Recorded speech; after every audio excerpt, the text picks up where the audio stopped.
Hello, friends, and welcome to this bonus episode of the Liberty Weekly podcast. I'm your host, as always, Patrick McFarlane, and we're going to be doing this bonus content here today because I want to feature the type of bonus content that you can get as a supporter of the podcast.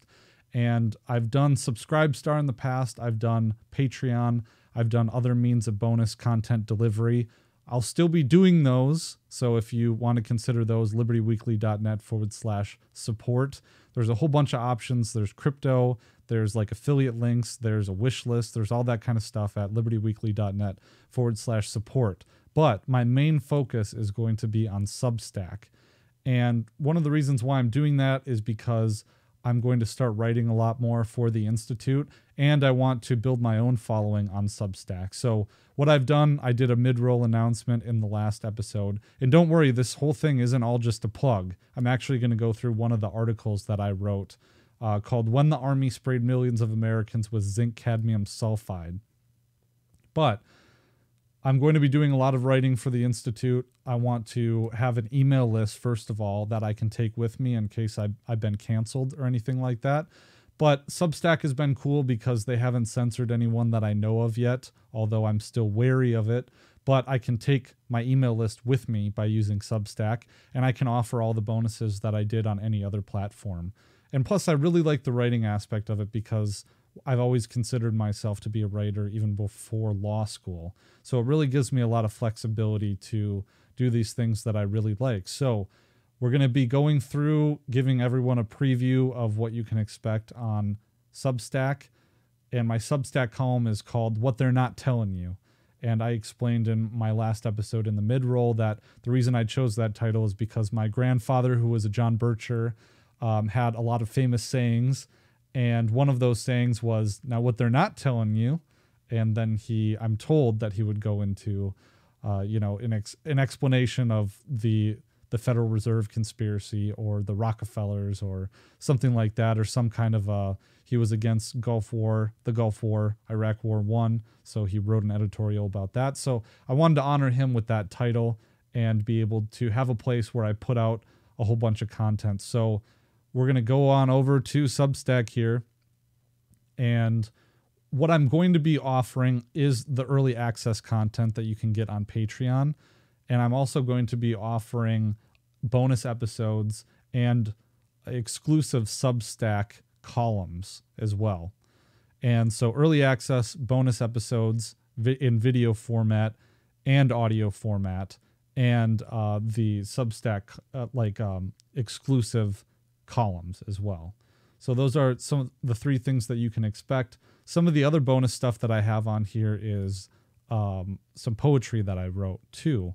But there will also be free content on the Substack. So if you don't want to commit, and what I'm offering right now is $5 per month, will get you access to all the bonus content on Substack. There will also be a founders level where you can pay for a year's access for $100 or more if you want. So that level will be available to you as well. But let's go into just one of the articles that I wanted to feature here. So I wrote this article, and I think it's going to come out on the blog roll at the Libertarian Institute, but it might be a standalone featured article. I just don't know yet. I got to talk to Hunter about it. So this title is When the Army Sprayed Millions of Americans with Zinc Cadmium Sulfide. And the subtitle is Domestic Biowarfare Experimentation is All Too Real. And so in the past, I was doing a major project on the radiological weapons program that the U.S. Army did as a part of the Manhattan Project. And there's a whole lot of stuff in this book, Behind the Fog, by Lisa Martino Taylor. I think she was an adjunct professor, an associate professor of sociology at St. Louis Community College. She did her dissertation, I think, was this book. But there's so much in here, a bunch of clandestine weapons programs that came out of the Manhattan Project. And it's incredible. It's disturbing. And I wanted to give it some light. I'm still working on a documentary on part of this. I haven't had a chance to finish it yet. So I wanted to do a piece for the Libertarian Institute on it in the meantime, because I think people will find it really disturbing and really interesting. So what happened is, one thing I like to do with my pieces is I like to relate it to fiction, or like either dystopian fiction or just some kind of science fiction. And when I first started doing Liberty Weekly, I had the just libertyweekly.net, just the website. So I didn't start a podcast yet, but I had started blogging. And I got the Tom Woods bump. I was part of that generation back in 2016 actually. Before, it was a few months before my wedding, in July of 2016, I started Liberty Weekly, which was I think that it was in May of 2016 that I started it. So I did a bunch of blogs. You can still find them on the website, I think, and you can still find them on Steemit because I published them there. But I had this feature that I called Thought Crime Thursdays. And in that, I would take a piece of dystopian fiction or some kind of fiction or horror or something like that and relate it to current events or something, some conspiracy thing, and then write a little column about it.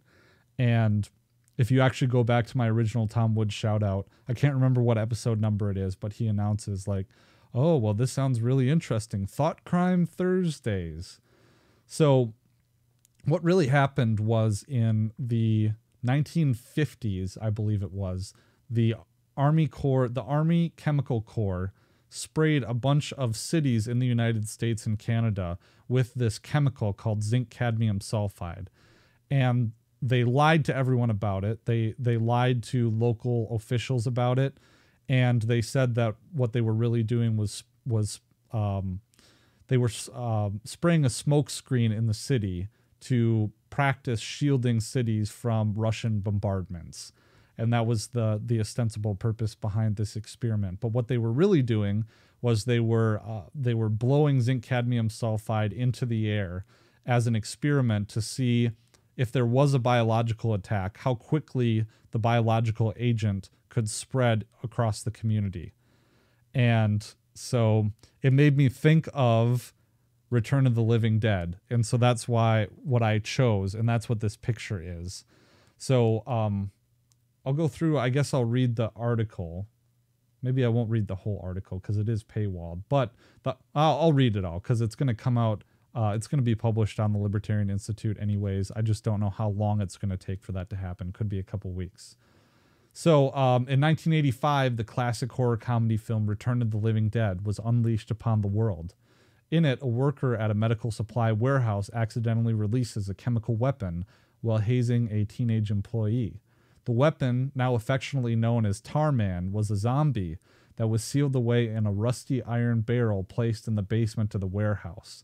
So, this is a beloved film. It's one of my favorite movies, and that's why I wanted an excuse to write about it. But I think, like, my point, the parallel point really remains that, like, truth is stranger than fiction, but a lot of the fiction that we see has some kernel of truth to it.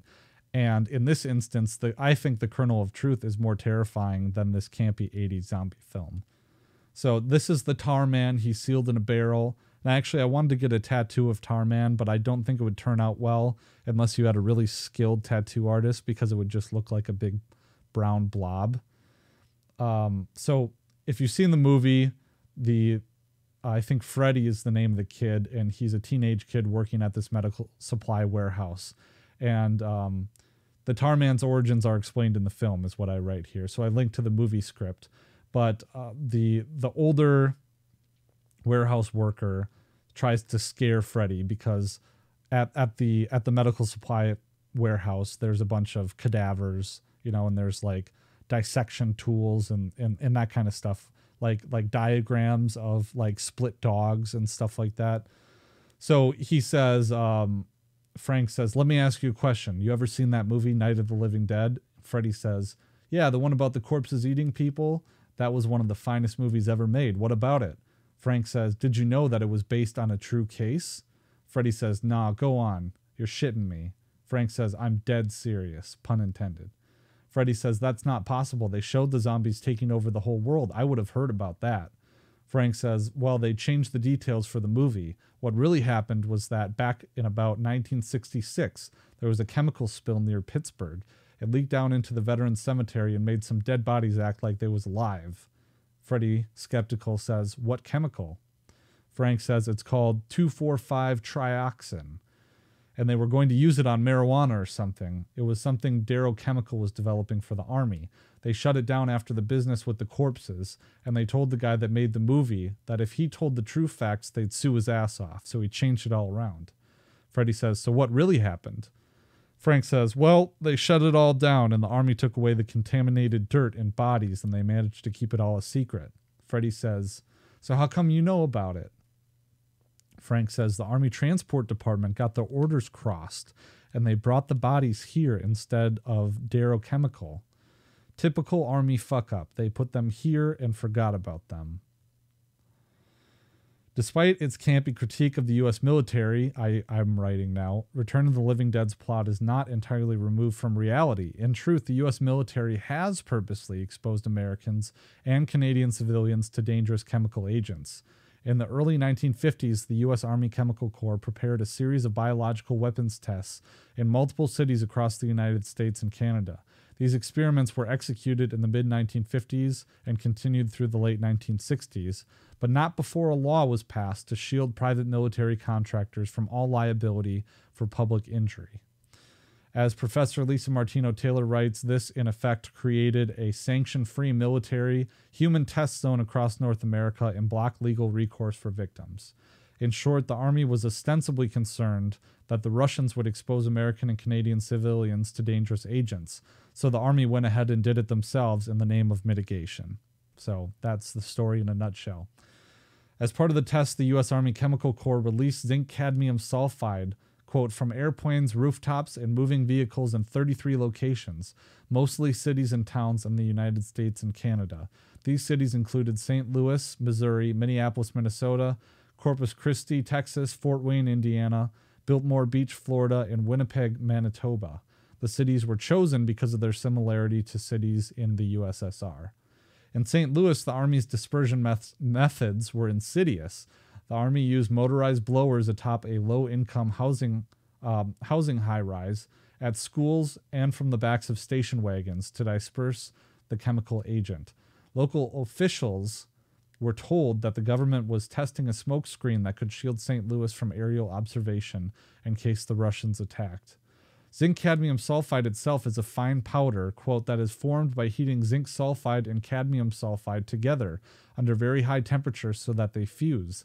Zinc cadmium sulfide is not a biological weapon. It was a tracer used by the Army to imitate or simulate the dispersion of biological weapons. At the time, the compound was not believed to be dangerous to humans. So I do link to a Congressional National Research Council Committee paper talking about zinc cadmium sulfide. I'm going to talk about it in a few paragraphs here. But they noted that at the time, zinc cadmium sulfide was believed not to be dangerous. Well, we've subsequently found out that it was dangerous, that it could cause health problems. However, they say that the zinc cadmium sulfide was not dispersed for the time period and in the quantity that would have been required to cause health defects. So at the time they thought it wasn't dangerous, but it was dangerous. But, you know, more on that Congressional Research Council Committee report, because I think there's a conflict of interest and they didn't do certain things. So in the 1990s, the Manhattan Project's dark history of human radiation experimentation came to light, which I say is a story in of itself, because I have the book here and I'm working on it. But then President Bill Clinton established a congressional inquest to investigate the Manhattan Project's dark history of human radiation experiments. As a result, many other instances of government-sponsored human experimentation also came to light, which included the zinc cadmium sulfide dispersal experiments. Victims soon came forward demanding answers because they identified themselves after they heard about this, and then they got pissed off. They thought, you know, these people have injuries. And so, like, in some instances, like 3 out of 5 siblings got cancer from these areas, or they were infertile or something like that. So people heard about this and they said, oh my God, maybe my entire family has cancer because we were exposed to zinc cadmium sulfide. So at the behest and part of that human radiation experiments that I was talking about that were exposed under Bill Clinton, Manhattan Project scientists were secretly injecting people with plutonium. Like they would find patients. At one point, they had injected a pregnant woman with plutonium, but they would find just to see what would happen. And they would find these patients like at different university hospitals that were affiliated with the Manhattan Project. And so they would give the order or bring the people in and inject them with plutonium without saying what they were doing. So that was what that inquest was about. This is just one part that is kind of tangentially related to that project. So at the behest of Congress, the National Research Council Committee on Toxicology began an official investigation of the dispersal experiments. In 1997, it published its findings as to the likelihood of public injury. The committee concluded, quote, "Given the very small amounts of zinc cadmium sulfide to which people were exposed and the short duration of exposure, it is extremely unlikely that anyone in the test areas developed adverse health effects such as lung cancer or infertility problems from the Army's releases of zinc cadmium sulfide." End quote. The committee, however, did not assess the ethical issues surrounding the Army's decision to expose hundreds of thousands, perhaps millions of Americans and Canadians to toxic compounds without their knowledge or consent. Neither did the committee address the true concerns of survivors that the zinc cadmium sulfide was irradiated by the Army Chemical Corps before dispersion. And this is not beyond the pale or beyond comprehension or plausibility, because there was another instance actually at Fort McCoy in Wisconsin, oddly enough, ironically, because that's where I'm from. Fort McCoy did a bunch of radiological tests where they sprayed a field down with radioactive particles and then had soldiers in the National Guard crawl through those fields after they had been irradiated. So it's not beyond comprehension or plausibility that the Army Chemical Corps would do this. And in this instance I'm talking about at Fort McCoy, which coincidentally is where a lot of the Afghan refugees are right now, where they were relocated to, it's in this book. So she details those that exposure experiment at Fort McCoy. So I posit that some may find the investigation to be a classic example of we investigated ourselves and found no harm. So that's what I think this Congressional Research Council Committee about the zinc cadmium sulfide dispersal experiments, I think that's what they did. So over a decade later, in 2015, over a decade after the Congressional Research Report and that investigation, because that was in 1997, over a decade later, in 2015, a federal district court in Missouri dismissed a class action lawsuit made by Missourians. Missourians, I wonder how they say it there. Missourians who alleged harm from the zinc cadmium sulfide experiments. Although the suit was dismissed because of U.S. sovereign immunity, and that's because there's this principle in law that the federal government can only be sued if it consents to be sued, which is interesting. So the suit was dismissed ultimately because of U.S. sovereign immunity, but in its decision, the court relied on the National Research Council Committee's report to support the fact that the plaintiff's injuries were unrelated to the dispersal experiment. So the court relied on this report saying that I quoted earlier, saying that it couldn't possibly have hurt that many people because there was a small amount of zinc cadmium sulfide and a short duration of exposure. So at the end of Return of the Living Dead, the zombie outbreak spreads from the medical supply warehouse to the neighboring cemetery. Eventually, the outbreak hemorrhages to the surrounding town of Louisville, Kentucky. The U.S. Army is quickly notified, and it decides to nuke the entire town to contain the outbreak. Because in the movie, the Army actually knew that they had lost track of these barrels, these toxic zombie weapon barrels. And in the movie, they had been looking for them for years and years.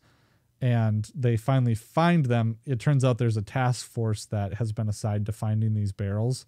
And the task force is literally like a nuclear weapons launcher. And there's this general who's been waiting for the barrels to be found. So when news of the barrels being found breaks out and that there's an outbreak that is like spreading, they just decide to nuke all of Louisville, and that's how the movie ends. So yeah, and I think it's like, again, not beyond comprehension. I mean, I think it's incredibly unlikely, but I could foresee a situation where, in a utilitarian sense, the Army would make the decision to nuke a U.S. city if it meant, saving people. I mean, you got to break a few eggs to make an omelet. So the film itself is purposely campy and outlandish. I mean, it's a 80s cult horror film. For instance, this is some of the ways it's campy. It's tongue-in-cheek. It was the first zombie film to popularize the notion that zombies are motivated by a desire to eat brains, because in the movie they explain a zombie explains, and the zombies can talk in the movie. A zombie explains that it hurts to be dead, and eating brains makes it hurt less to be dead. So that's why zombies like to eat brains. So I conclude by saying, given the real-life absurdities of a government willing to experiment on its own citizens without knowledge or consent, perhaps Return of the Living Dead ironically approximates something close to the truth, and that is what makes the film truly terrifying for me. Okay, so that is an example of some of the content that you can expect for premium subscribers of What They're Not Telling You and the Liberty Weekly podcast. Like I said, all the other avenues will be available at /support. However, I'm going to be focusing on this, and I'm only going to be plugging this in podcast episodes, the Substack, because again, I can take it with me. It's censorship resistant. My understanding, could be wrong about that. But for the low price of $5 per month, you can subscribe monthly. And if you subscribe annually, I actually cut that price down to $55, just because of the upfront fee. So you get a little discount there. But I'm currently running what I'm calling the Founders Special. And the Founders Special is 20% off for 1 year when you subscribe to an annual plan. So it has to be redeemed by March 12th, which I think is Saturday. Yeah, which is this Saturday. So this is a limited time offer. Otherwise, if you don't subscribe by Saturday, the price is going to jump back up to the usual $5 per month or $55 for an annual subscription. So again, what you get with this is that you get early access to content. You get bonus episodes like this, which will be paywalled after this special free episode. You will also be getting early access to articles, bonus content, early access to articles, early access to episodes. You will be getting bonus episodes, and you will also be getting Substack exclusive articles. So those 3 things. So head on over to libertyweekly.net /Substack, SUBSTACK. And there's no code or anything, you just subscribe normally how you would, and you'll be getting that discount. Now, if you just want to subscribe to the free version to see, some of the free content, because there will be free content out on Substack, you can go over and subscribe there too, just for the free version. You don't have to pay, and you'll be seeing the content there. There's also an archive, so there's other free articles that I've written too. So you'll also be getting, if you do the free version, you'll be getting previews of the paid version. So you'll get to read the first few paragraphs and then decide if it's something that you're interested in. So I really do appreciate this. I mean, guys, if you get value out of my show, I've been doing this for 5 years now. If you've been enjoying my show for 5 years, please just consider sending something back my way. If you can't, I really do appreciate that you've been listening. But I'd ask you then to just share this content, give good recommendations, write me a rating and review, do that kind of stuff. It really does help out the show, get that interaction as well. So, all right. Well, thanks, guys. Really do appreciate it, and look forward to developing the Substack. I'm pretty excited about it. So thanks. Peace.